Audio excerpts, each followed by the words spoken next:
So let's talk about where the market is going to go in the second quarter of 2026. This is your host, Ron Wojciechowski for the Black Hole of Real Estate.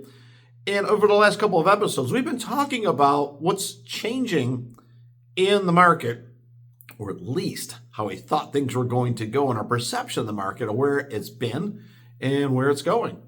So what we're going to run into is some changes in the next 30, 40, 50 days. And I think they're going to make a difference coming up to that summer run-up season. Now, the first thing I want to talk about is it that likely that the government shutdown is going to go a lot further, because we're, pushing 50 days. So maybe by the time you see this, maybe it's even over with, and that would be great. Now, the war in Iran, that might go a little bit longer, but maybe that's done in the next 30 days. And we're getting towards the end of April. And Jerome Powell, he's coming to the end of his term as the Fed president. And I think what you're going to find is that the next person coming in is going to be a little more aggressive on the lowering of interest rates, at least if you want to believe the board. It's FOMC, a Federal Open Market Committee, the Fed meetings. Maybe they're supposed to be independent, and maybe they will be, but I still think whoever's coming in is going to be pro-dropping rates. I think that's a foregone conclusion right now. So all of a sudden, could we get a little of momentum in the real estate market? In the month of May, typically you see increased activity. We're past April 15th tax deadline. We're past the corporate deadlines, middle of May. We have a new Fed president coming in, and people are getting ready to move because either they're moving to the right school district, or they're downsizing because their kids are out of school. They're getting ready for summer, getting ready for retirement.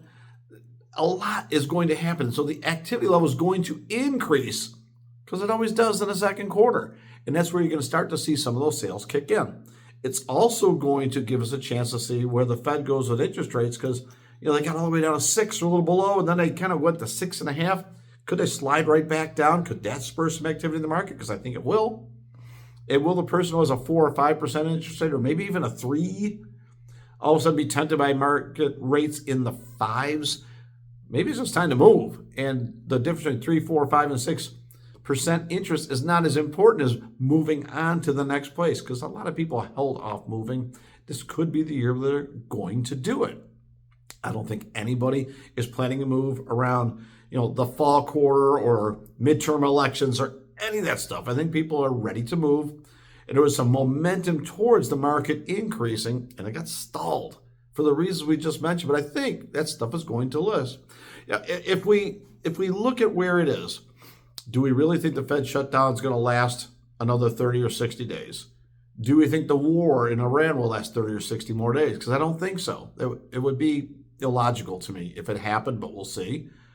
And at about the time when the Fed president, the new one comes in, there's a lot of things converging upon themselves where there could be an uplift in sentiment, with consumers, but also just market forces. More certainty typically means more movement, more activity, and there we go, more home sales. So I think we're going to get to that point over the next 30 or 60 days, and that should set the stage, for the second quarter of 2026 to be a little better than the first quarter of 2026. And then, hey, all bets are off. July, August, September, we could really be in for some interesting times. No one's got a crystal ball that works these days, and nobody saw what happened in the first quarter happening, at least, nationally. But my suspicion is things are about to get interesting and probably pick up. If you got questions, definitely just drop them below so we can answer them in the next podcast that we do. And also hit the subscribe button so that way you can get this information often, twice a week, and get everything you need to be well-informed in the real estate space so you can make great decisions. This is your host, Ron Wojciechowski, for the Black Hole of Real Estate.